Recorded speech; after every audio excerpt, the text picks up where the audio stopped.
I wanted to do another video now that my life's kind of settled down. I went through a few big changes over the last half a year or so. It's taken a while to get back on my feet, but here I am, and I am far away from the city of Los Angeles. And in some ways that's fortunate, in other ways it's unfortunate. I have to say where I am now, it's a nice quiet city, and I appreciate living here. It's helped me with my panic attacks and my anxiety problems. I haven't had a panic attack actually since I moved here. So it's been really nice, and it's helping me recover from my PTSD that I suffered after being in the Sea Org. I've done a few videos on my time in the Sea Org, and I'll probably do some more now that I can put my thoughts together a little more lucidly than I could before. And now that I'm kind of distancing myself from the emotional drain it's put on me, it makes it a lot easier to talk about it. It's also something, my history in Scientology is something I've begun sharing with people in my day-to-day life, and I found that it is helpful. It helps me. It helps me to understand myself, and it helps them to understand me, and it forms some bonds with people that I can really enjoy now because I'm not keeping a secret from them. I'm sure those of you who have had similar situations in your past can understand how difficult it can be to carry around a secret like having an abusive childhood or being in a cult. I mean, it's really rough not being able to share that with people. So anyway, now that I'm in this small town, it's been really nice. The weather sucks compared to Los Angeles, but at least I can spend a couple years here away from the travesty I suffered. I'm sad to have left my friends behind, but I will be back to see them eventually, and I can almost guarantee myself that I'm going to move back to Los Angeles at some point because I love that city, and even though I wasn't born there, it is my home. And where I am now in Texas is also my home. So it's kind of frustrating being split between the two, but I do love Los Angeles and I miss it lots, especially the weather and the beach, because I'm hours and hours away from the beach now. So I wanted to go into talking about Scientology's policy of disconnection.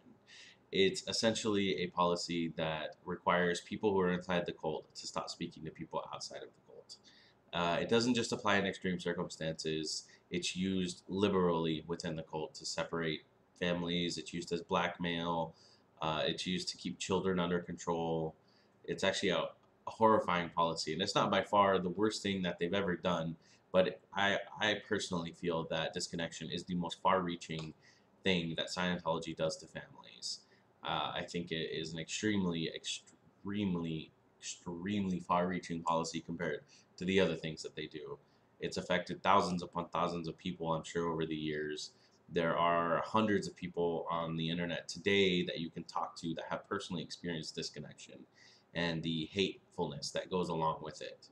My sister sent me an email when I first left Scientology, and I had reached out to her to tell her, you don't have to choose between dad and me. You don't have to follow our father, and if you do choose to talk to me, I'm not going to run to dad and tell him. But she decided to instead draft a very long one paragraph letter, which I sent to Tony Ortega to post up on his blog. It was very hurtful message, and it took me a long time to sort of recover from that blow, but it's still painful even today when I read it. I have it saved on my Facebook and my message archive to remind myself where I came from. Um, so disconnection, I'm going to talk about it on a personal level. For me, it didn't start as recently as 2012 when I left the cult. It started when I was probably about, I want to say 9 or 10. I mean, it started ages ago in the late 90s when when my father actually started to get really deep into Scientology. Um, he had been sucked into the cult by a group called WISE. It's short for World Institute of Scientology Enterprises. And essentially what they do is they go out to small businesses and they sell Scientology to them in the guise of being able to help them manage their business and their finances better. They do a lot of seminars, and you might have seen some ads for them if you live in some of the more populous cities like Clearwater or Los Angeles, where Scientology is heavily concentrated. This is how they recruit people like dentists, like doctors, like herbalists, like accountants. Um, these small businesses that have been in families for years, they will go in and just recruit the person. Now the trick is that a lot of people don't know. They don't just try to sell you the management stuff that Hubbard taught. Hubbard being the founder of the cult of Scientology. They don't just try to sell you this management, or they don't just try to get you to use it. They sell it to you. And when you're a member of WISE, you get to tap into the base of Scientologists. Essentially, there are probably about 25,000 worldwide, so it's not nearly as strong as it used to be. But my dad, when he was recruited, was one of the first people, one of the first accountants to be recruited for WISE, and his face was plastered up on some bulletins inside the cult and sent to all the thousands of cult members that there were back then, or tens of thousands, however many there were. And so his ego became inflated. And so he essentially wanted to hold on to that power that he felt he had, I guess. I recently come to acknowledge that my father is a narcissist, which makes it a bit easier for me to go on healing, because I can understand narcissists. Back in the day, there used to be a thing called a sociopath or a psychopath. This was a person who didn't have feelings and didn't have human emotion or compassion for other human beings. And that term is essentially outdated now. There are, I believe, 3 personality disorders that fall into that category. Somebody can correct me in the comments if I'm wrong, but there is antisocial personality disorder, borderline personality disorder, and narcissistic personality disorder. Now, after reviewing the symptoms of narcissistic personality disorder and knowing my dad, I'm pretty confident that's what it is, because the only time a narcissist feels emotion is when something harms his reputation or makes him look bad. And that's the only time my dad was able to ever express emotion, or I've ever seen him express emotion. He never expressed emotion out of compassion for how I felt. It was about his worry or concern about how it was going to make him look. So in the beginning, when we first had this disconnection where I was separated from my cousins and my grandparents on both sides of the family, and we moved to Los Angeles. I was about 11 when we moved to Los Angeles, but it had begun before then, when I started to see my cousins less and less and less. And that was really tough for me, although I must say that it's hard to remember now, but it was weird. It was a slow transition, and when you're a kid, you sort of grow accustomed to new things really easily. But unfortunately, that's the first thing that happened. Is my father felt that our family, our extended family, was damaging his reputation in Scientology for multiple reasons. Primarily because they weren't accepting Scientology. They weren't accepting of my mother's participation. They weren't accepting of my father's participation. And they didn't appreciate that the cult was coming in and splitting up the family. So because they had the gall to mention that to my father called my grandmother a bad mother and took us and the family and moved us to California. It was a couple jumps before he finally got there. It took a couple years, but that's how I landed in Los Angeles. And it was essentially the first disconnection, because the next time I would see my family would be when my grandmother passed away on my mother's side. We went to go visit shortly before. But even then, when we were there, my father did not let us speak to our cousins alone. He wanted us to be with him the whole time, my sister, my brother, and I. We were isolated from everyone. And my parents both told me a lot of things to make me scared of them, particularly that they were mean or rude, or that they were going to say hurtful things, or they didn't want to talk to me. Before I before I spoke out against Scientology, I wanted to move to Texas to live with my extended family, and I had asked my mother for her father's phone number and talked to both of my parents about moving to Texas, because under the guise of it was cheaper to live there. Really, I just wanted to get the hell away from them, but I didn't want to tell them that, obviously, at that point. So my mother told me, "Oh, well, you don't want to do that. My dad, he's gonna make you work real hard. He's gonna make you clean, and he's not gonna want to see you. They haven't even talked to you in years. What makes you think they're gonna accept you?" My parents had told me things like this repeatedly over the ages, over the, I want to say, I don't know, 15, 16 years it was before I finally got to see my extended family again after I left the cult. So that was the first disconnection for me, was my cousins, my aunts, my uncles, my grandparents, my whole extended family, essentially. I was cut off from all of them. The second disconnection happened with my aunt. My aunt had joined the cult of Scientology with my father when Wise came to their accounting practice. My dad had essentially yanked the company out from underneath the feet of my uncle and my grandmother on his side, and he had decided he was going to sell it, so he sold it. And of course, I believe all the proceeds went between either moving us to LA or straight into the cult of Scientology. And so that was a big, obviously that was a big upset for my grandmother and my father, um, and my uncle. And so when my grandmother passed away, she told my dad that he wasn't going to get anything from after she passed away. She wasn't leaving him anything in her will, and she changed her will to make sure he didn't get anything. And the reason she said that is because she knew anything he got would go straight to the cult, and she didn't want that. So she gave everything to my uncle, and my dad was resentful for that. And he used to say all kinds of hateful things about my uncle because of that particular situation. So my aunt went along with my dad in all of this, although she tried to keep in touch with their brother, who is the uncle that wouldn't talk to my father anymore. And ages later, my uncle tried to speak to my dad because my uncle thought he was ill, and my dad had nothing nice to say, despite the situation my uncle might have been in, and that was extremely hurtful for me to hear him say that. And this was when I was getting ready to leave, so it sort of compounded everything that had already happened. So anyway, going back to my aunt moved first to California, and then we moved after and went to go stay with her. She had no kids. She had one husband. Her husband never really got into the cult, but he loved my aunt, so he stayed with her. She was in there for a while. She joined staff, and she ended up getting extremely ill because she was being overworked on staff.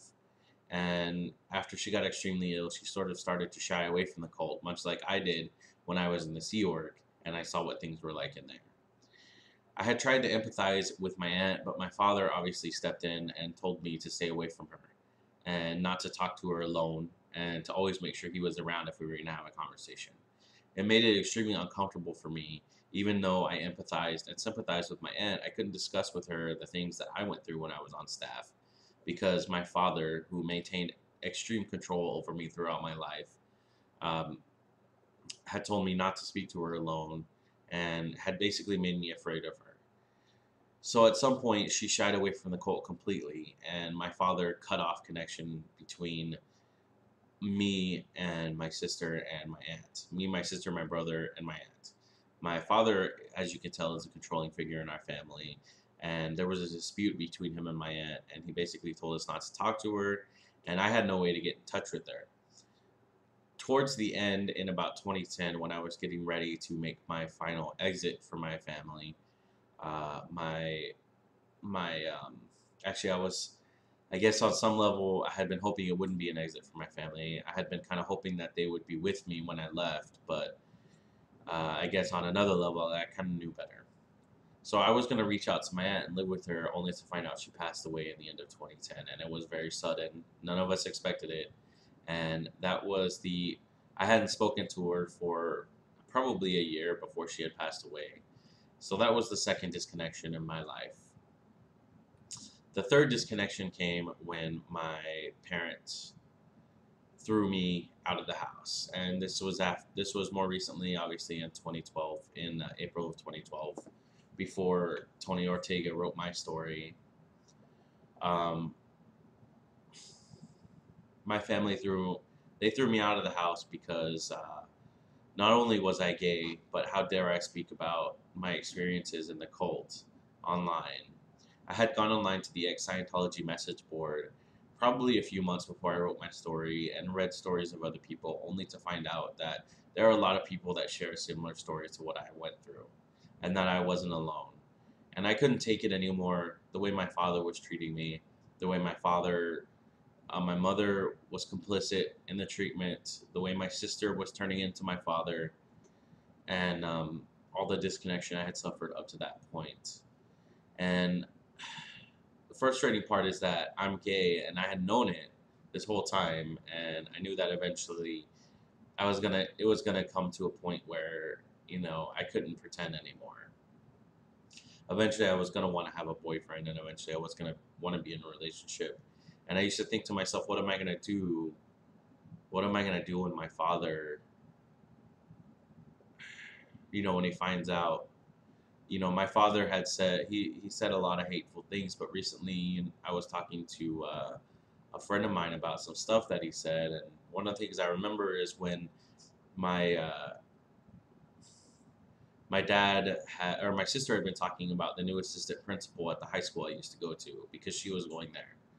And she said that he was gay, and my dad said, how can they let that dirty faggot around kids? And it was things like that that had been happening for a long time, commenting about people on television, about the gay agenda, about, you know, all of those hateful things. And those had led me to believe that, actually confirmed for me, that there's no way that my dad would ever accept me for who I am, and neither would my mother, and neither would my sister, who was completely complicit in what my father said, both of them. So, so at some point, I had known that this wasn't going to work out, and I had steeled myself against the disconnection for a while, but it didn't make it any easier. Um, it wasn't a surprise to me, and so I was prepared, that's for sure. But it did not make the hurt any easier to have your own parents turn their back on you and not give a crap where you were gonna go, or if you had a place to stay, or if you're gonna sleep on the street. My parents didn't care. My parents didn't care because the cult told them not to care. And I like to blame everything on the cult, but definitely my parents have responsibility, and I don't feel like I did anything wrong. So this is to all of the cult members, former cult members, abused spouses, abused children. Don't feel like you did anything wrong. Don't ever feel like you did anything wrong. You didn't. If you leave the abuse, it's the best thing that could happen for you, because it is the best thing that's happened to me. I'm now back in touch with my extended family, all of them, and they've had nothing but words of love and support for me, and it's been a lot to me. And it's definitely meant a lot to me. I made a lot of good friends in Los Angeles who are also my family. They replaced my family. They were the family I needed, and it's uh it's awesome. It's awesome being away from the abuse, and it's definitely worth it. It's definitely worth it. My dream is to one day help all the abuse victims out there, and not just ex-cult members, because I don't think being an ex-cult member sets me apart from anyone else that suffers the same level of abuse or worse that I suffered. Because Lord knows there are plenty of people that suffer more than I did, and I can't imagine. And to those of you parents out there who have kids, you know, love them no matter what. Don't judge them. Don't judge them for who they are. Let them be. Let them be the person that they want to be. So, sorry, I got a little emotional there. So, that's my story of disconnection, and Lord knows there are thousands of others. And if you have time, I definitely suggest you go through the internet and look at them all. I want to thank you for taking the time to listen to me, and I'll be back with some more videos soon. Thank you.